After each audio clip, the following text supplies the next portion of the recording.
Assalamu alaikum bağbançılar, jana жүзүн сүйүүчүлөр. Мына бүгүн черенокторубузду устуба күзүндө обрезка кылганда мынтип чоң салафанга салып, герметична ороп туруп, погребке салып койгон элек күзүндө. Ошону бүгүн алып чыктык. Негизи погребке салганда кыштын орто чендеринде даже желательно бир айда бир кичине оозун ачып проветривать этип туруш керек. Эми алып чыктым, кичине анча-мынча кичине жанагы плесень деп коет го, биртике көгөр өсүп неме болуп калыптыр, анын нымдуулук көп болуп калып. Андай болуп калган учурда үйгө алып кирип, же болбосо иши кылып чоң бир ваннага марганцовка. Ошол марганцовкага бир сыйра жакшылап жууп, анан чайкап таза суу менен, анан кичине күнгө эмес көлөккө кичине кургатып, анан кийин муну черенковать эткенге анан баштайбыз. Азыр ошо черенокторду алып чыгып алып, ошо черенковать эткенге даярдык болуп атат. Азыр буюрса дагы кесип кандай кылышты дагы көрсөтөм. Мына ушундай чоң салафанда тинекей турат. Ошондон алып чыгып алып, анан ар бирин сортун маркировка кылганбыз. Анан бул жерде баштадым. Мынакей жазып коесуңар, мына жемчуг саба сорту. Бул жактагылар да бар жемчуг саба, тине жаңадан баштап атам. Азыр калгандагы баарын бүтүрүп туруп, анан сууга эгерде нымдуу сакталса 1 сутка, анан кургак сакталса 2 сутка сууга ушундай алып чылап коесуңар. Чоң челекеле сууну куюп туруп эле, анан түбүнөн ошол чылап коесуңар 1 сутка. 1 суткадан кийин анан черенковать этип үйдөн кылып атканда азыр бул узун негизи. Мынакей. Аябай мынчалык узун. Муну биз могу жерде ортосунан 2ге бөлүп туруп, анан кийин отургузуп чыгабыз. Узундугу муну примерно ушунчалык болсо болот. Бир 3 почка, 4 почка, анан 2 почканын ортосу аябай узун болуп кетсе, 2 почка кылып деле чыласаңар болот. Бул только эмне сууга чылап койсо болот. Сууга чылаганда да анан көрсөтөм шашпай. Ошон үчүн азырынча пока мына түптөрүн обновить этип мынтип кесесиңер, мына жап-жашыл болуп турат. Көрдүңөрбү? Кесилген жери жашыл болуп турат. Онда мына бирөө кесиле элек, ал коричневый болуп турат. Эгерде ошо кескенден кийин да жашыл болбой, баары эле коричневый болуп тура берсе, анда ал черенок өлүп калган черенок, ал жарабайт. Мына мондай живой жашыл болуп туруш керек. Көрдүңөрбү? Мына жап-жашыл болуп, мынакей жашыл болуп туруш керек.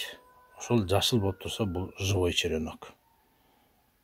Анан почкаларындагы кийин чылап атканда, могу нижний почкаларын алып коесуңар. Ошол почкаларын алганда дагы почканын дагы мынакей кесилген жери, мисалы үчүн мына могу почка, ушул почканы жерде мындай секатор менен кесип койсоңор, ошол секатор менен кесилгенде жашыл болуп турса, значит ал черенок полный почкалары живой деп билсеңер болот.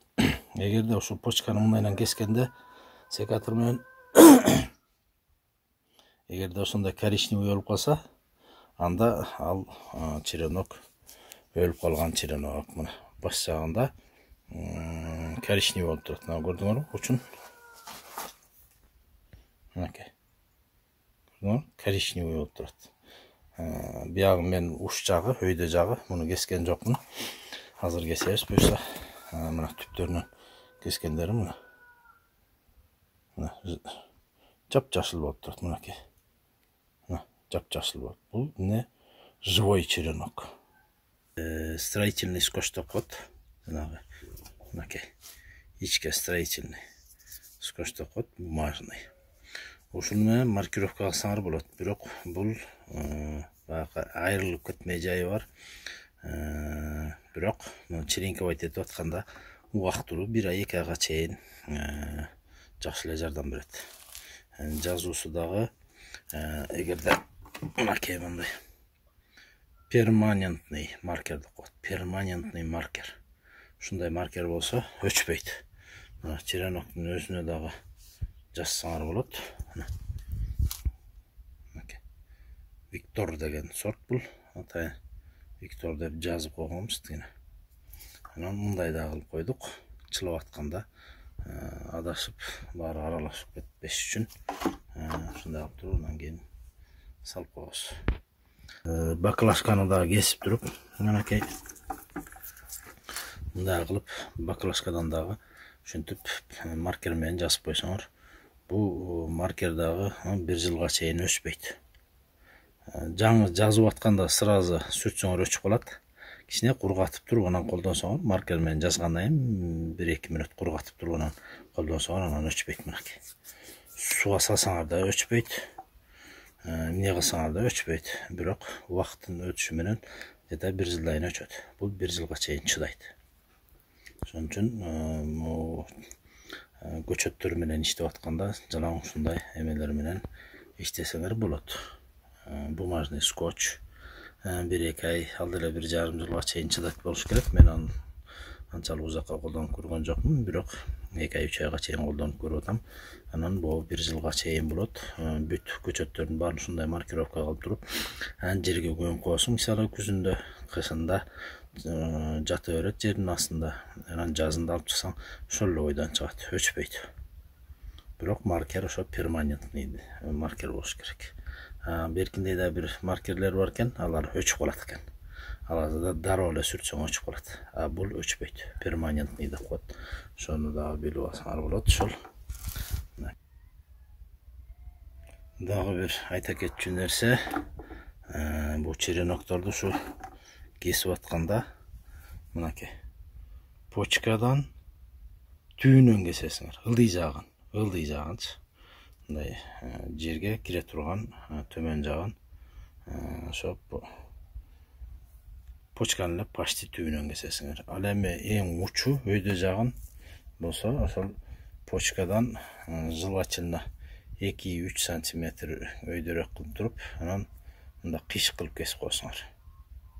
Ошондой кылып эки учун тең кесип туруп, анан кийин сууга чыласаңар, бул сууну соруп, анан кээ бирде байкайсыңар, бул учунан кичинеден мындай билинер билинбес жылтырап кичинеден суу чыгып калат. Өзү питой дедет сууну.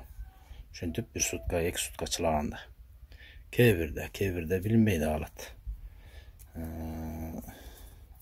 Өзүнө ошол сууну питовать этип, питаниясын алып туруп, анан алып барып черенковать этип, анан кийин отургузсаңар, ошондо тамыр алат. Дагы бир нерсени айта кете турган нерсе, жана айтып кеткендей, түйүн ошол эле почканын түйүнөн кесебиз. Почканы дагы мына көрдүңөр, жапжашыл болуп. Бул тирүү, өлгөн эмес, черенок. Орусча айтканда живой черенок да. Калемче бул тирүү. Почкасы дагы ошол бүчүрү да тирүү. Анан кийин өйдөнкү жогору жагын кескенде мына бул мореки бүчүрүнүн үстүн байкап атасыңар, мына бүчүрү сол жакта турабыз, значит бул өйдө жогору. Бүчүрүнө мындай кыйшык кесебиз. Себеби бу жерден суу акканда, эгерде бүчүрү жагына кыйшыйтып койсоңор, анда бүчүрүнү суу таанып, бүчүрү өлүп калышы ыктымал. Ошон үчүн правила боюнча бул жагы ылдый кетиш керек да.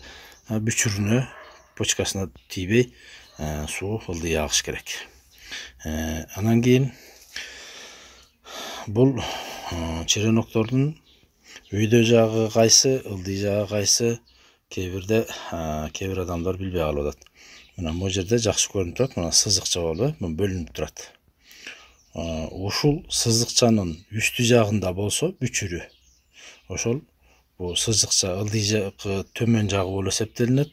Бүчүрү өйдө жагы болсо, значит бул өйдө жагы болуп эсептелинет. Мына ушундан билсеңер болот. Дагы бир айта кетчү нерсе, череноктордун деген калыңдыгы, толщинасы мына карандаштан кичине эле жоонураак. Мына карандаш моолор болсо, мынакей карандаш бул кичине эле. Ушулар эң жакшы сапаттагы калемче деп эсептелинет. Анан мына көрсөңөр, кандай өтө эле калың, жоон. Муну жировик деп коет орусча айтканда. Жировиктер. Алмабак башка убактарда да жировиктер болот, жүзүмдө да болот. Жировиктер мындай жировиктерден жакшы көчөт болбойт. Эми көчөт болуп чыга берет, бирок чыкканы менен мөмөгө кеч кирет булар.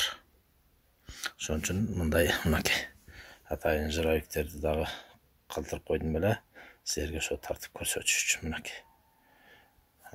Мына салыштырмалуу жировиктер тигилерден 2 эсе, 3 эсе калың болот. Негизи бул өстүрүп атканда эле жүзүмдү ошол жировиктерин да контролдошубуз керек болчу. Бирок эми кээ бирде контролдогонго да жетишпей каласың, бир жеринен байкалбай бул уруп чыгат жировиктер. Ошон үчүн жировиктен эч кандай көчөт жакшы болбойт. Жакшы көчөттөр мынакей карандаштын толщинасы деп коюшат көпчүлүк учурда. Карандаштан кичине чоңураак. Карандаштан ичке болбош керек. Өтө ичкелери дагы жарабайт.